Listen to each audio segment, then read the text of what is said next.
ভাড়া ঘরে থাকা অনেক কষ্টকর ব্যাপার, যেমন পরিস্থিতি হোক নিজেকে মানিয়ে নিতে হবে। হ্যালো এভরিওয়ান, আমি শিবাঙ্গিনী, সামান্য একটা ট্রাক চালকের বউ। সারাদিন যা যা করি তাই তোমাদের সাথে শেয়ার করছি। তো ভিডিওটা দেখবে আর কমেন্টে জানাবে। ঘুম থেকে উঠে দেখি বৃষ্টি আর পুরো কলপাটটা জলে ভরে গেছে। তো এখন আমি কি করব, কাজ কেমনে করব সেটাই দাঁড়িয়ে দাঁড়িয়ে ভাবছি। তো যাই হোক, অনেক সকালে ঘুম থেকে উঠে গেছিলাম, তো কাজ তো করতেই হবে। তাই সমস্ত কাজ তার সেরে স্নান হয়ে গেছিলো, পুজো পাঠও কমপ্লিট হয়ে গেছে।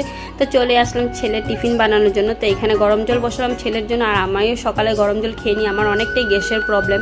তো এখন সমস্ত হয়ে গেছে, ছেলেরও খাওয়া দাওয়া শেষ, তারপরে নিয়ে যাব ছেলেকে স্কুলে। আর এখানে দেখো আমার পুজো দেওয়া কমপ্লিট হয়ে গেছে। সকাল সকাল পুজো দিলে অনেকটাই ভালো লাগে, আর মনটাও ফ্রেশ, সারাদিনের জন্য নিশ্চিন্ত হয়ে থাকি, কারণ পুজোটা দিতে একটু লেট হয়ে যায় আমার।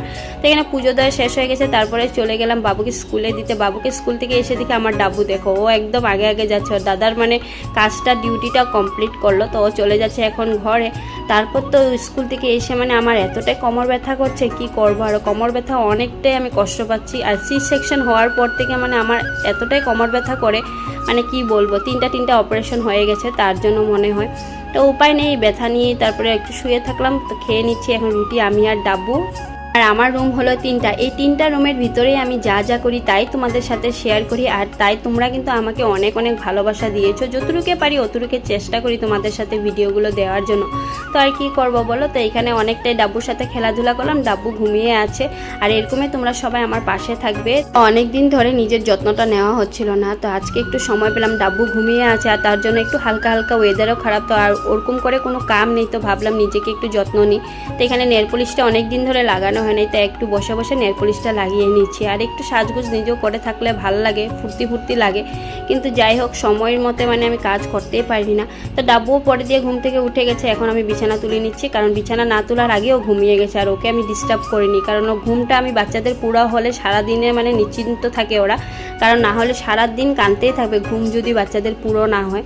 তো এখানে বিছানাটা আমি তাড়াতাড়ি করে তুলে নিচ্ছি। আর বিছানা তুলতে তুলতে না তুলতে আমার ডাব্বু কিন্তু বিছানার উপরে উঠে গেছে, ও রোজের ডিউটি, আর কি করব। তারপরে দেখো আমার খান্দের মধ্যে বান্দরের মতন উঠে গেল।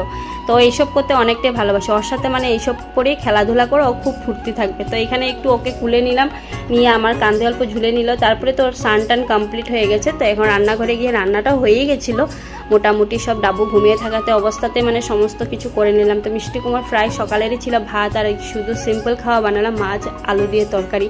তা আমি আর বাবুই ছিলাম, আর কেউ নেই। তো এইখানেই ভিডিওটা। তো তোমাদের কেমন লাগলো অবশ্যই কমেন্ট করে জানিও। দেখা হচ্ছে নেক্সট একটা ভিডিওতে, টাটা।